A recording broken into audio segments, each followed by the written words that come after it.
Hello and welcome to Manic Movies, series where we talk about the maddest of movies. I'm Ryanimaniac and welcome back to the Road to the Endgame. We're talking about all the films of the Marvel Cinematic Universe leading up to the events of Avengers Endgame. In this episode, we're going to be taking a look at Guardians of the Galaxy Volume 2 from 2017.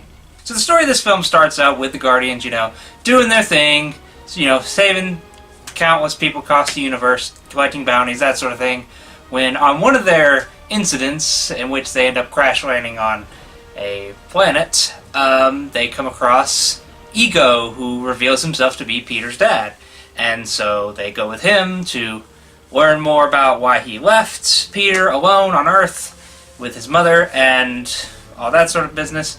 And while Peter is reconnected with his father, the rest of the Guardians are noticing some strange things about the place and find that there may be more sinister motives to Ego than he lets on. So they're trying to discover that as well. And also, in the meantime, Rocket and Groot have been kidnapped by the Ravagers and are trying to make their way back to the rest of the Guardians with the help of Yondu.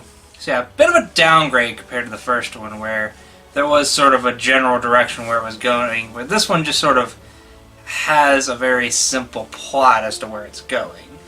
It mostly just stays in the one area of planet Ego's planet, and that sort of thing, so there's not really a lot to this one. But again, the best part about the Guardians film, though, is the characters, which they're all great as usual, minus a little bit of downgrades. Star-Lord is Star-Lord as usual, Gamora, Rocket, and Groot.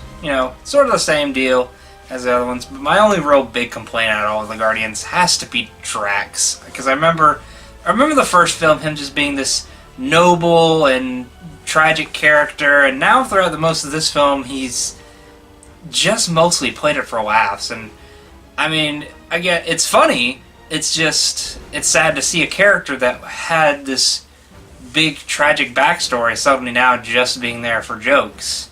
Like, there's the constant running joke about him constantly saying that Mantis is horrifyingly ugly. And, like, if it was done one or twice, it'd be one thing. But it's a running joke in the movie, and it just gets really distracting after a while. So, I mean, again, he's not awful. It's just, I much prefer Drax in the first one, by comparison. Good thing, though, is despite Drax being sort of downgraded, the rest of the characters do get a little bit more motivation. We get to learn more about how Peter dealt with not having a dad on Earth for so many years, and how it affected him growing up.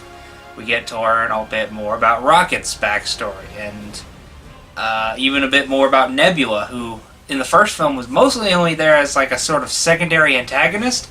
She didn't really have much focus. In this one, she gets a lot more in-depth development as opposed to the first one, and you get to understand more of her upbringing of constantly being in the shadow of Gamora growing up in the eyes of Thanos, and how Thanos constantly made them battle, and with every battle she lost, she had another cybernetic part put onto her.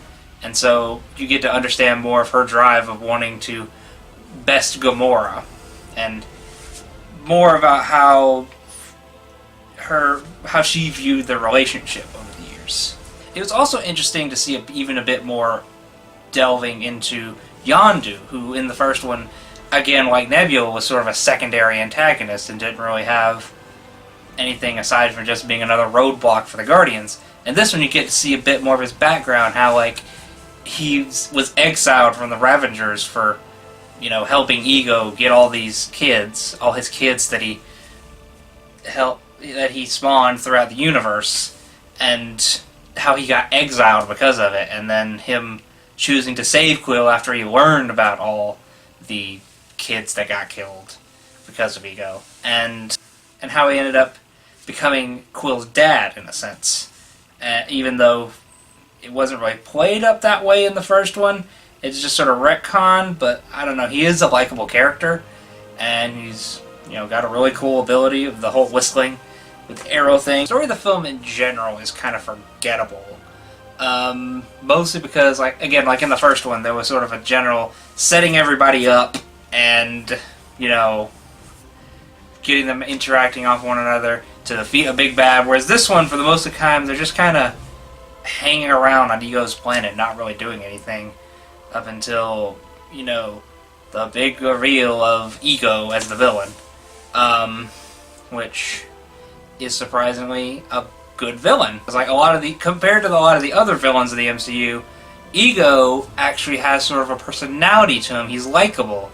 He's got a bit of charm to him, and so it actually does kind of make it tragic when you do find out, oh wait, he's got this big plan to pretty much wipe out all other existence in the universe. His general plan is kind of bland and not really much to it, and his reasoning behind it's a little off. I mean, it kind of makes sense. He sort of explains it more as he finds all other life inferior to him, so he wants to make it so he's the only life in the universe. I'm not quite sure how he got to that reasoning, but, you know, whatever. Like I said, in general terms, as an actual character, he's actually got a lot more to him than compared to a lot of the other villains, like Malekith, or I can't even remember anybody else. Adrian Killian from Iron Man. Like, all these other characters who were just there as one-dimensional villains, just like, oh, I'm the big baddie, I have to be stopped, I'm so obviously evil. Whereas this one, you get a genuine likability out of him. But eventually, whenever the big reveal of he is the villain, you feel genuinely bad for Star-Lord for when he has to actually defeat him and, you know, take out the one remaining bloodline he actually has, given that his mother's passed away.